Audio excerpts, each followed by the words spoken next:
Find Your Flex. I'm Shani Hamilton, the founder of Find Your Flex, and Find Your Flex way too much this morning.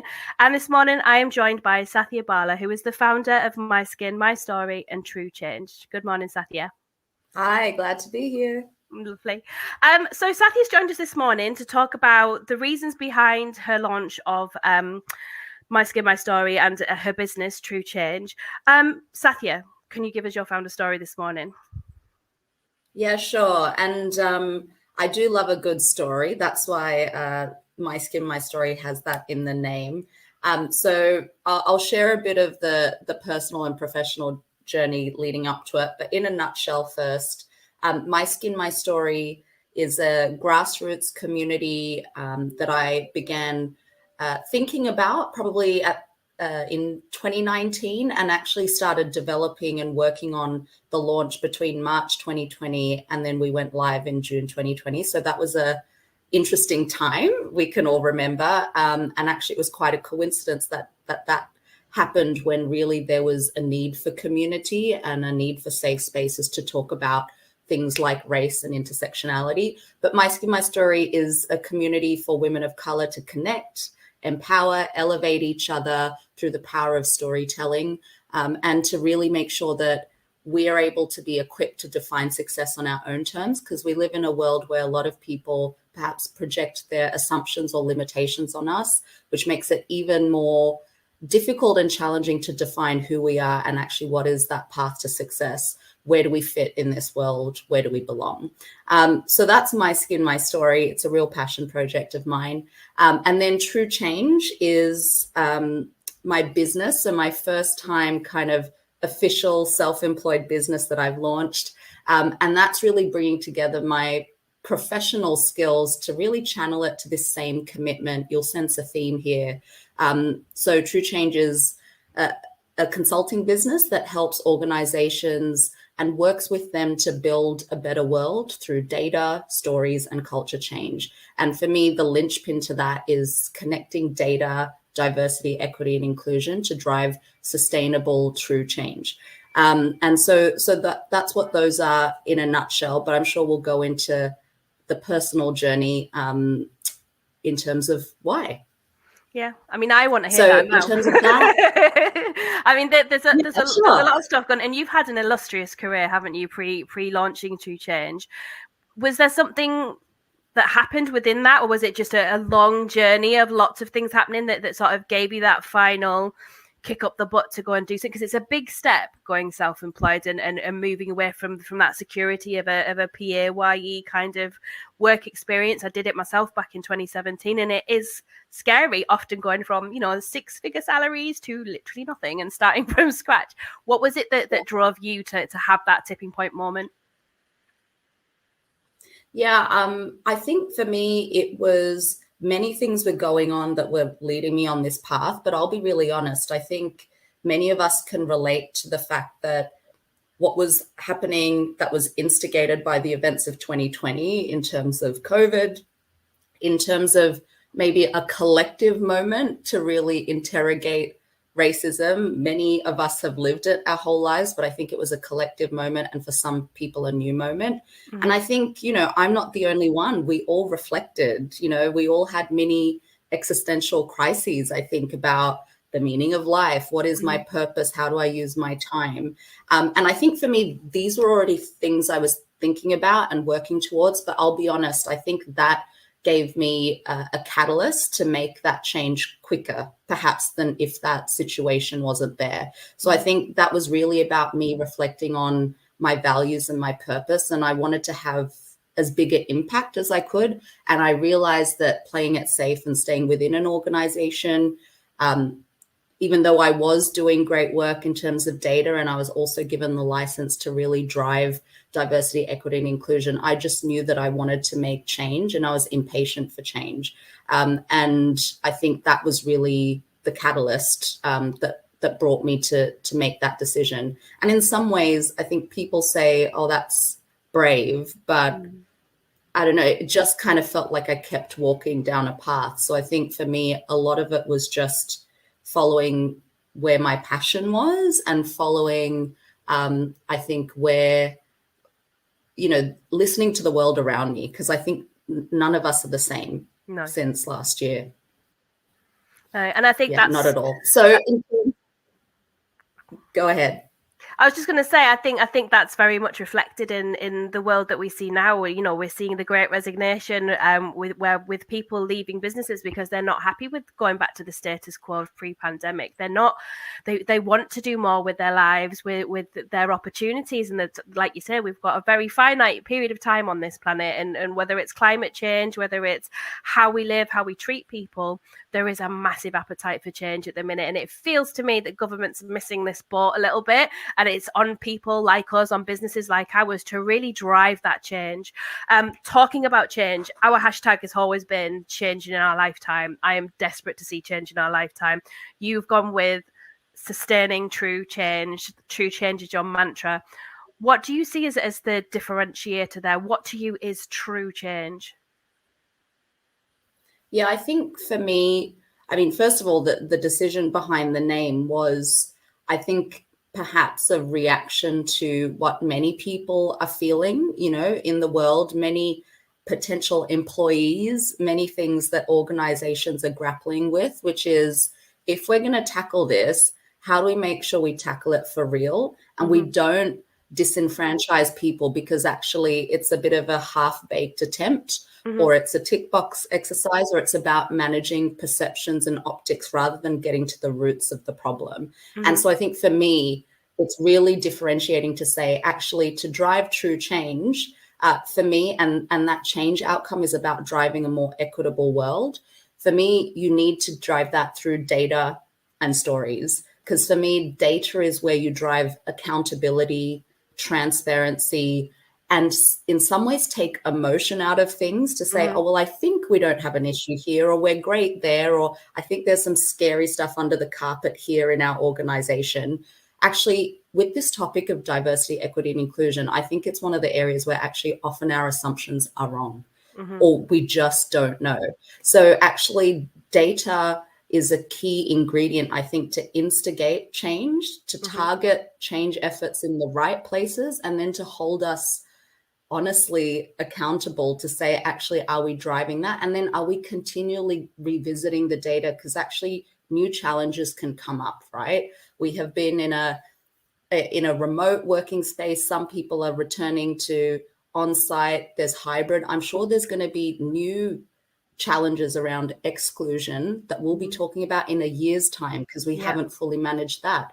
So each time different things come through. So true change for me is that, and it's about saying, actually, when we mean we're doing this, we're really doing it, as opposed to, I think, where there is some perhaps apathy and disappointment in some employees, where they're like, I'm not sure my organization is doing this. And as you said, perhaps I would agree, government's not taking that. So actually, I think there's a groundswell in the people. And again, I think generationally, there's a real push from young people that this is kind of a demand. It's a deal breaker for wherever they work, whatever product they buy, depending on which company creates that product. They care about where they spend their money and where they make their money. To me, true change is that. And I think for me, I was able to bring my experience, having worked in data and data governance, as well as my kind of passion where I was leading diversity, equity, and inclusion. And I realized there weren't that many people that understood both sides. And to me, those two elements need to work together if we're going to drive anything tangible in terms of more equity for our colleagues, for our customers, for our suppliers. So that's really what it is about for me. Yeah. And I think the other side of that, the other side of this need for change that a lot of us are feeling is fear. I think there's a lot of people out there that are really fearful about change and would prefer to go back to how it was before, that they're not recognizing their privilege, or they're not recognizing why change needs to happen because it hasn't impacted them. And I'm not just talking about older white men or younger white men. I'm talking about the whole spectrum, the whole landscape of that sense of community and why the change is required. I think because our politics at the minute is so butt-headery, it's really, really hard to actually get any genuine conversation going, because people are coming from their positions of fear, and that's all that they can see. So I think within business, although there's the appetite there for change from an HR perspective, because I think they can see that it's reflected within their current employees and how they're trying to attract new talent, they understand that there's a problem and that they need to bridge that gap. But actually at board level, or even at team leader or management level within those organizations, if that change piece hasn't happened, or they're not comfortable with their fear and how to overcome it, start having these rewarding conversations and to start making that change, I think a lot of it's going to fall down. I mean, you obviously look at all of this from a data and a diversity, equality and inclusion perspective. You're talking to businesses just as we are. How do you think we can start overcoming this whole fear landscape that's out there, and how people are using that quite recklessly to really challenge our long-held beliefs, but also to sort of move us on and move the game on? Yeah, so I think this is where we need to kind of look at it as any business challenge or business problem, right? If you have, if you are an organization that sells products and there is one problematic product in the range that's always like never quite doing anything, you don't go, we're scared to look at it, let's just kind of leave it there and hope for the best. You would dig into, what would you do in that situation, or whatever the equivalent is of a business problem. Our organizations have smart decision makers. We have problem solvers. We have people who are great at investigating and analyzing problems. We need to be leveraging those same skills, supported by really strong data, and approach it in the same way. And I think it's kind of, as I said, taking the emotion out of it. And I think there's a whole bit of work around continuing awareness conversations and education on diversity, equity, and inclusion. But I think it's also really important we look at it as a business problem, right? And so it starts with analyzing the problem. How do we analyze problems? Data, right? That's how we do it with anything. And so actually, are we highlighting where the great things are in our organization and where the challenges are? Do our leaders and decision makers feel equipped? I think a lot of that fear is the fear of the unknown, right? Just like anything, if you've got like an ache or something bothering you, that those moments, we can put stuff off going to the doctor or going to the dentist because we're afraid. But actually, once we know, we're better. It's that waiting and that uncertainty that is the worst. And actually, it's such a lost period of time because it creates a lot of tension, right? Then imagine that on a huge scale. That's what we're talking about in terms of organizations, their colleagues, and how they feel about diversity, equity, and inclusion. So I think it's ripping that Band-Aid off. Obviously, you need to have that education and the coaching of leadership. But I would say equip your leaders, get the data. If we don't have the data, we need to drive that collection. And also, it's not about waiting for the data to be perfect before we act. I have worked in data strategy and data governance. We have never taken that approach for any business problem. Why would we use that approach with diversity, equity, and inclusion? 15 years ago, all organizations were really focused on improving customer experience, omni-channel, having a single unified view of the customer. That's when data people came in and they said, okay, based on that outcome, how do we use the data you've got, even if some of it's not good, to improve that experience now? And then in parallel, how do we improve that data and collect that data so we make it better? But no one said, oh, we can't do anything to improve customer experience till our data is perfect because we have missing data and some poor quality. So again, we need to use that balanced approach. And then it's about looking within the world. There is a big piece that I do at True Change is there are actually a lot of organizations out there that have already publicly shared metrics and targets and where their hotspots are. So actually, we don't have to go at it alone. Get a sense of where do you want to position yourself. And again, I think it's equipping people with this information. What is the landscape within your organization? And when I talk about data, it's not just demographics. It's things like surveys. It's things like, actually, are there already some sustainability things and metrics and work that we can reuse that thinking? Because to me, diversity and equity inclusion is just kind of maybe 5-10 years behind the challenge all organizations were having with sustainability, climate, biodiversity, right? And in some ways, I think no one said a leader has to be a supporter of Greenpeace or a tree hugger to be held to account on sustainability. So in some ways, I challenge the piece that, do you need all your leaders to be DEI advocates and cheerleaders? That would be ideal. But, if we had waited for that to happen with sustainability, no one would have the great robust process that's there now, which is data-led, using metrics, using audit and assurance, and using reporting that is transparent to the public to keep us accountable. And I think it's really leveraging that. But the fear, I think, is counteracted by information and insight, right? Taking that fear of the unknown away, I think really, really helps. Yeah, and it'd be nice if the media and the politicians got on board with that as well, and didn't incite the fear and make it worse, and we could all just genuinely move forward.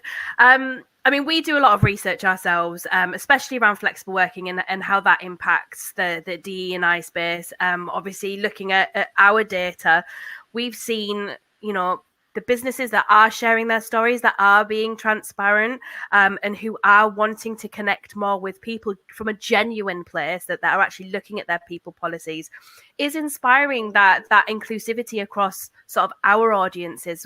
People, when they think about flexible working, they think, oh, well, it's just mums of a certain age that are trying to access part-time work. And that's genuinely not the case. A lot of our audience is still looking for full-time work, just flexibility in how that's achieved.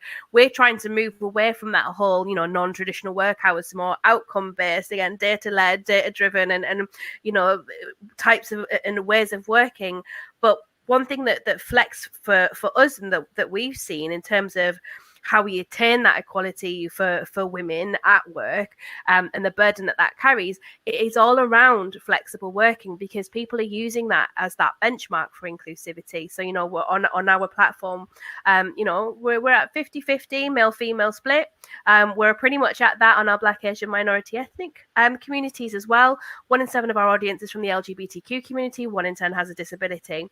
It's about businesses really opening up and telling their stories, like you're telling yours, and you've built this community of women who are sharing their stories and encouraging and getting other people to come forward and tell their stories. Businesses need to do that as much as the individual that needs to do that, because then that will encourage more people to follow suit, and that trickle becomes, a raging torrent of change.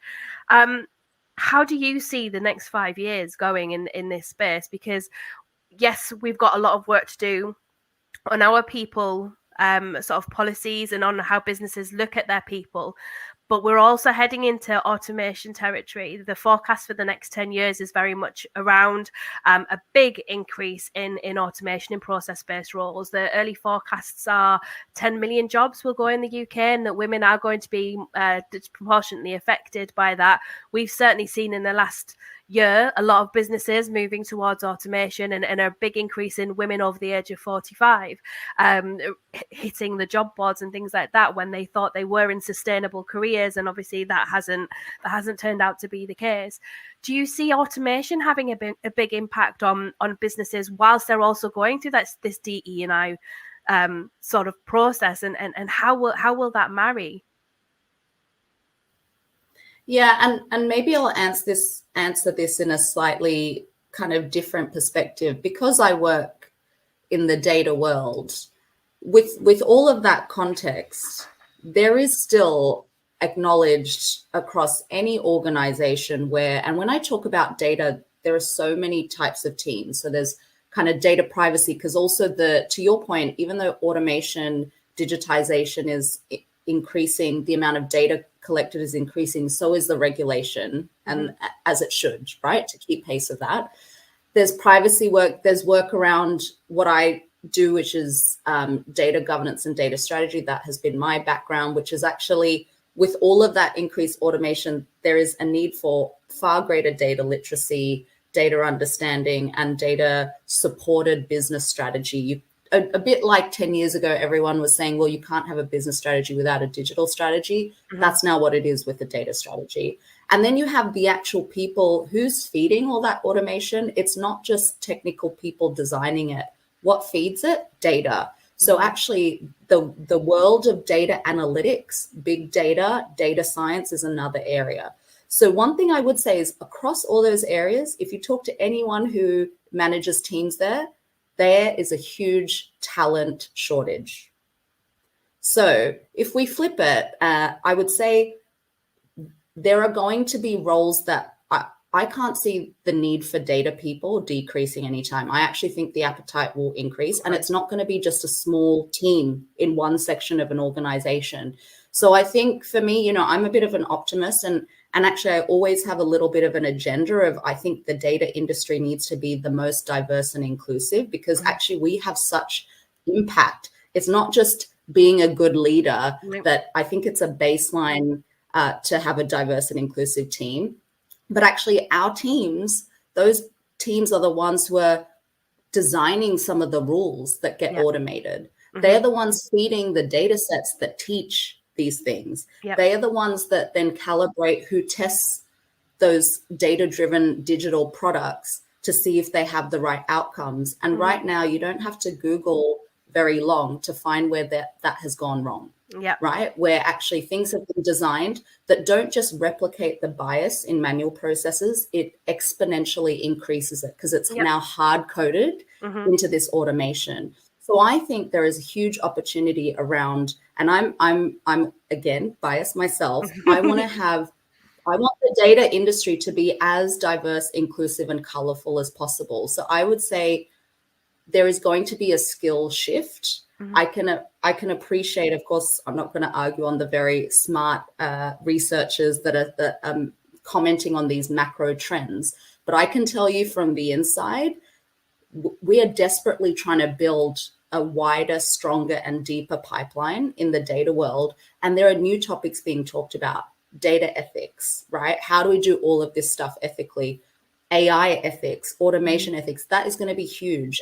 As I said, having data literacy, having teams who can actually drive these things don't automate by themselves. It requires humans to actually design, test, operate, and then make key decisions. So I think that's kind of maybe a flip side, maybe not answering your question in the way that you expected, but I see actually, if there's something that's coming away, or perhaps there'll be roles that are changing, shifting, or becoming obsolete, I can tell you right now, in the profession and environment I'm in, quite the opposite is happening. And I think it's actually having that long-term view. And to your point around flexible working, I'm really passionate that, you know, those women who have disproportionately been affected by losing jobs during COVID, who struggle to return to work after having children because they feel like they've been forgotten and they're not really supported, and they kind of are starting but almost behind where they were when they left.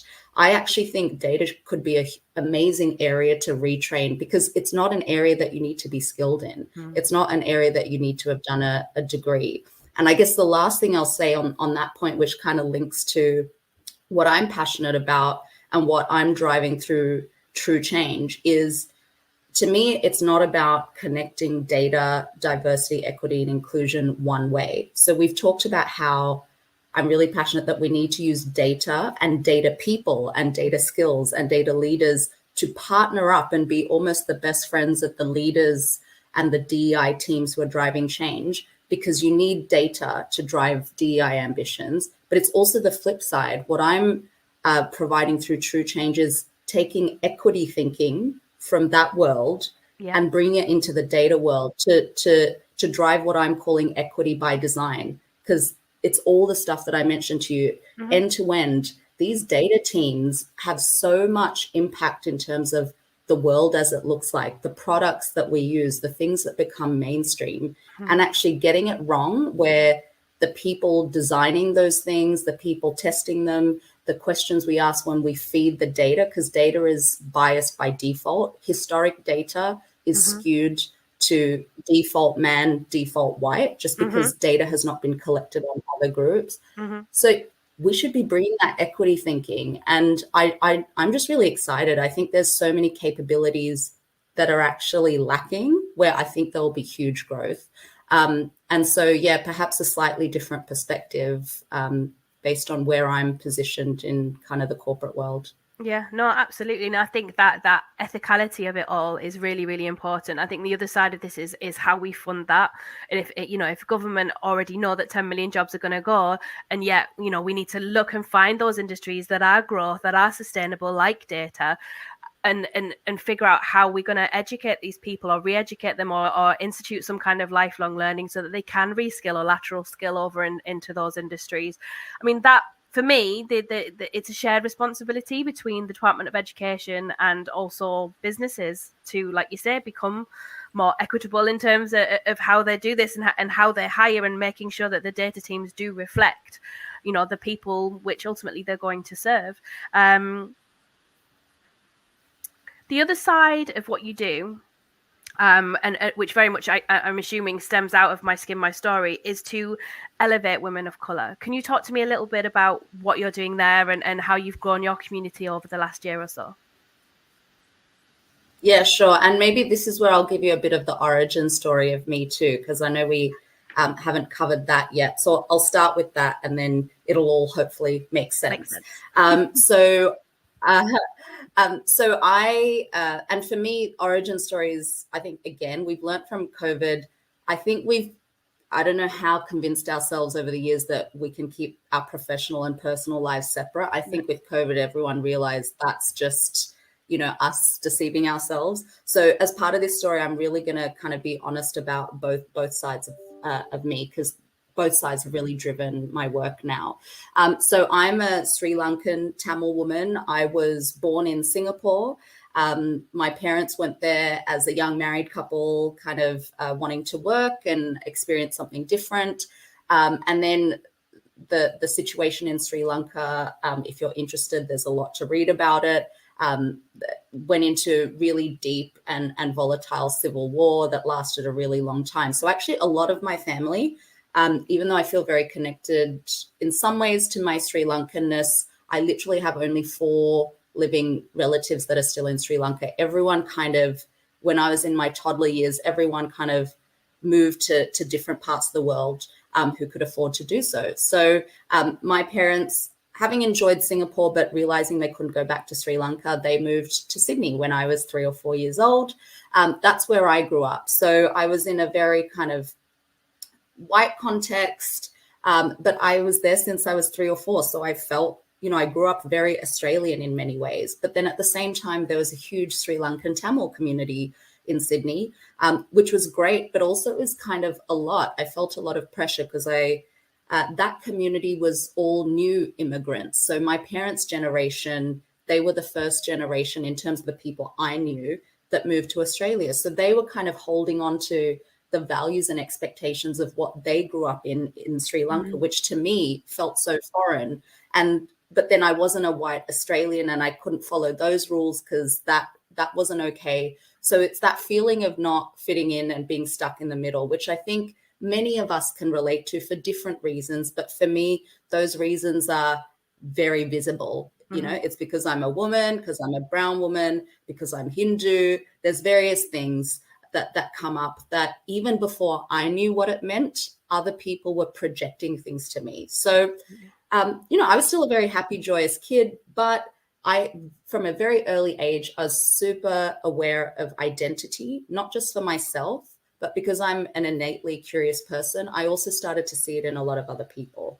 So as I was growing up, there were things that I felt very connected to in my community, but then there was a lot of things that I kind of hid away and I was ashamed of, because as a kid, you want to belong. Once I remember getting made fun of in primary school, where some kid was kind of running around laughing at me saying, "Why do you worship an elephant?" And then I went home and I was like, I don't know. I was crying because I was like, I don't know. The way they said it, it sounded crazy. But Hinduism for me has always been like something really rooted and something that makes sense because it's passed down, it's ancestral wisdom in a context that makes sense. And actually a lot of the wellness industry is built on those tenets. But to think that it's something that is so widely valued now, when I was at school, it was ridiculed and I felt humiliated. That's just an example. But, these things would happen where I felt certain about things and proud of things, and then it would get questioned and I would just be like, yeah, maybe that is crazy. And then, so you would kind of push some of these things away and try to be less brown, even though it's crazy, I can't be. But that, I think a lot of immigrant kids and a lot of people find that, you know, where they're trying to suppress something, it doesn't even have to be about ethnicity or race, but it's like you feel shame.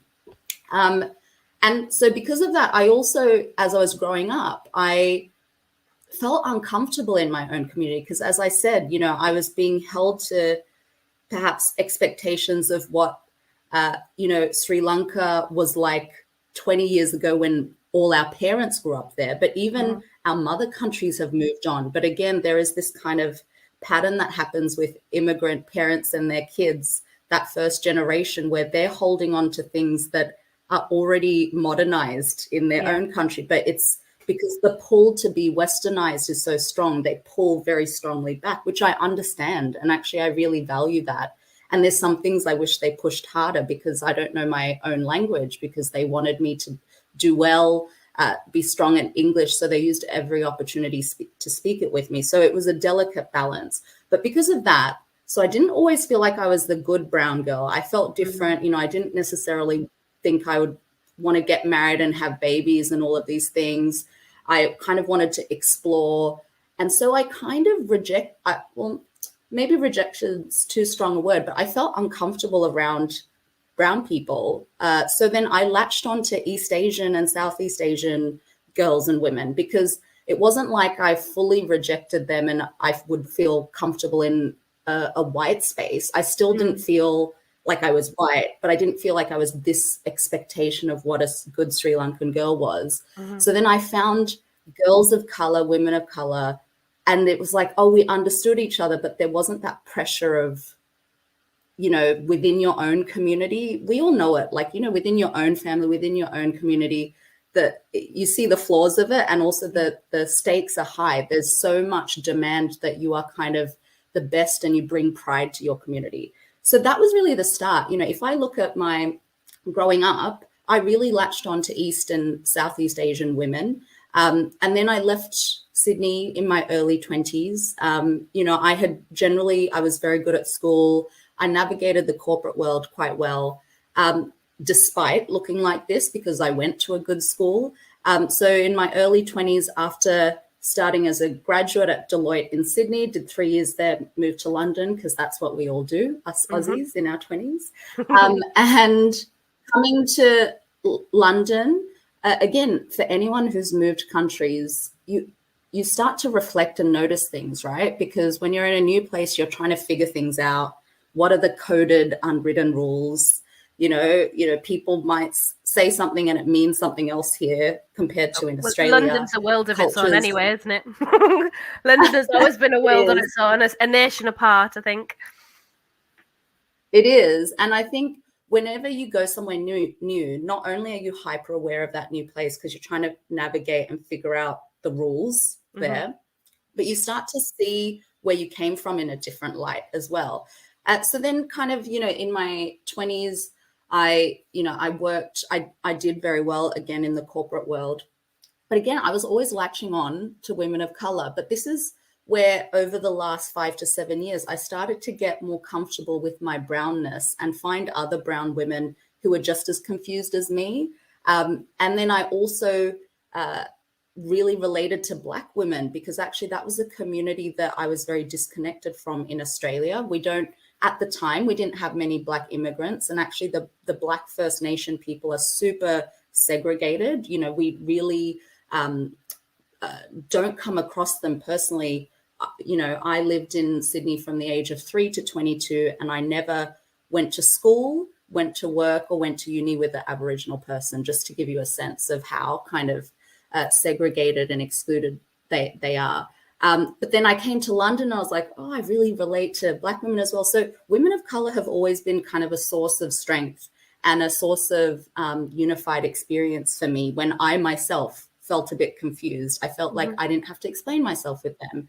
And I think we can all relate to who are those people, who is that community where you feel like you're most yourself and you belong, and you don't have to have a mask on and you don't have to explain things. And so I think over time, I just realized why isn't there a community for us? You know, I have my closest friends, the colleagues that I really gravitate to, the young women who gravitate to me, because there aren't many women like me in more senior ranks. So actually throughout my career, both I have gravitated to younger women and younger women of color, and they have gravitated to me, because that's just what happens, because you want to support each other and they want to kind of learn from you. But I then realized I wanted to be far more intentional, because all of these women of color I knew were amazing. But if you look at the corporate mainstream, or if you look at pop culture or whatever, whose stories do we hear? Who's most visible? It's very rarely women of color, right? But they're amazing, because I knew firsthand that these are the people I love most. And I knew that they had friends who were women of color who were also amazing. But where was that avenue to share our stories, and not just share our stories for the hell of it? You know, for me, My Skin, My Story, and this was really the idea behind it, was kind of an accident, because I was looking for a community to join. And there is some great stuff out there, but at the time, I didn't think that there was a community that covered a few things. And that's where My Skin, My Story was born. Being able to bring your full intersectional self. I think we generally, and organizations I'm sure can relate, we tend to tackle these things in a compartmentalized way. So there'll be a gender community, you know, a women's network. There might be a network for a certain ethnicity or culture. And those things are all great.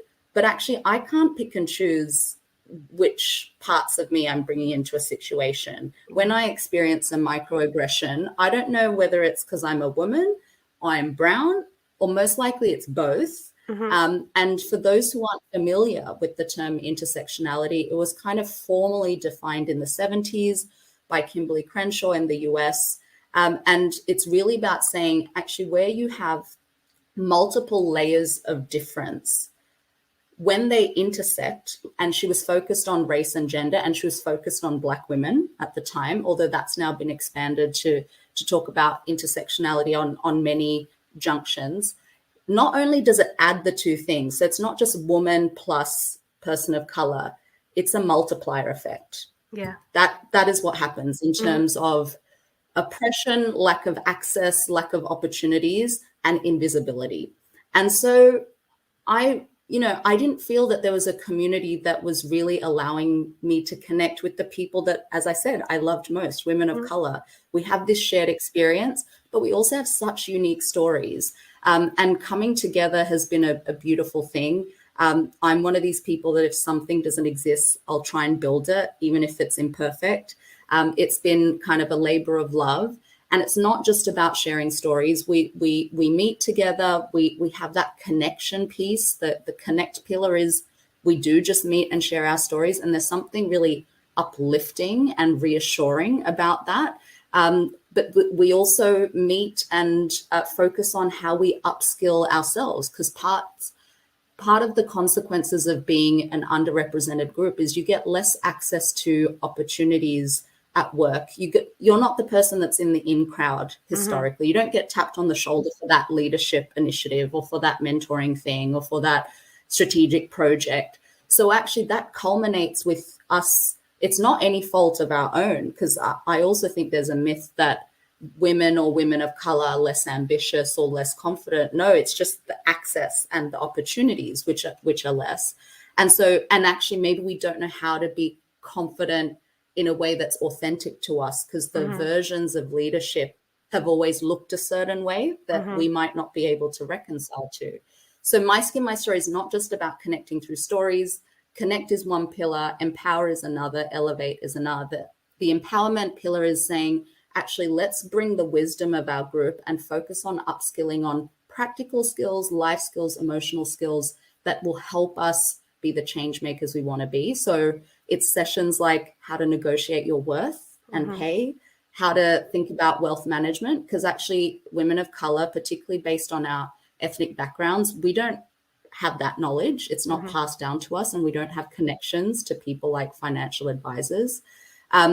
We've done things that are more on the emotional side, like how to define your values and how to define your boundaries. Because again, that's something where often women of color are burdened with even initiatives like diversity, equity, and inclusion, it's a great example, but they can be emotional and triggering, and we need to draw those boundaries. And then the elevate piece is the ultimate aim. You know, how do we amplify and spotlight these women of color? How do we upskill them, get them ready, and then speed up representation so women of color at all the decision-making tables, at work, in community, in family, so they are not just hoping other people will make change for them, but they're part of that charge and they're bringing people along the way.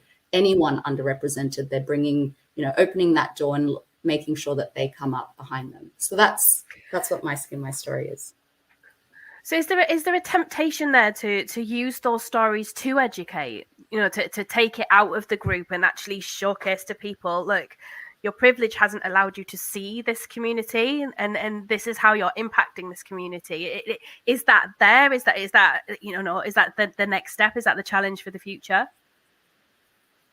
Exactly. Yeah. Great point. So the majority of the events within My Skin, My Story are for the community, for women of color. But every quarter I do host a panel event that's open to allies. So as you say, people can hear these stories.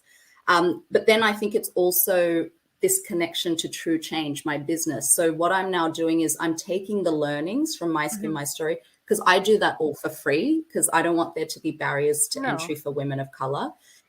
But that education has value. And I think one thing that we've learned through 2020 is we need to be paying for that value. We cannot excavate that knowledge and put that burden on people of color without paying them. So this is where there's kind of a clear distinction of then taking those learnings. And you're right. So this is one of the things I provide through True Change, which is sharing some of those stories, sharing my own, and actually running events so that organizations can create the conditions so colleagues can share their stories too.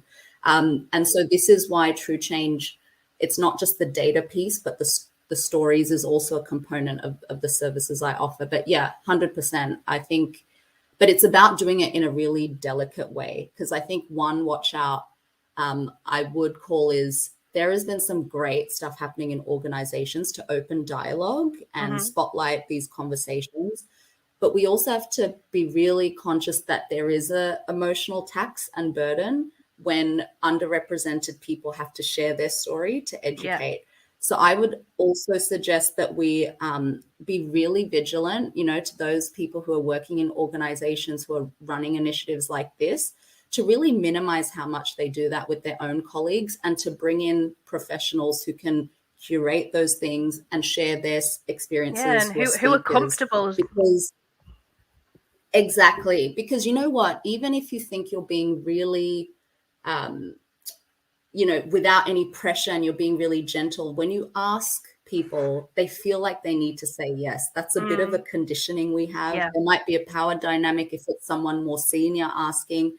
So you think that, you know, oh, well, it's only the people who are comfortable who are doing it. Well, no, there is an inbuilt pressure. So I think we need to balance that. Yeah. And so it's really important that you bring in the people, as you say, who are comfortable and who you will pay for that knowledge, because that is valuable knowledge that in the past has not been kind of financially recognized. And that's part of equity, right? It's paying for things that you would pay coming from someone else, but sometimes it's undervalued coming from others, and we need to level that up. Yeah. So yeah, that's My Skin, My Story. That's brilliant, honestly, and I think it's so important to have those role models and to have those people that go into businesses and that are free to share their stories and they feel comfortable sharing their stories. We need more of it, and we need more businesses who are doing all of this stuff well, that are listening, that are understanding. Because I think even just us people, you know, I was sat there listening to your story, and there was so many points of it that resonates with me just as a woman. You know.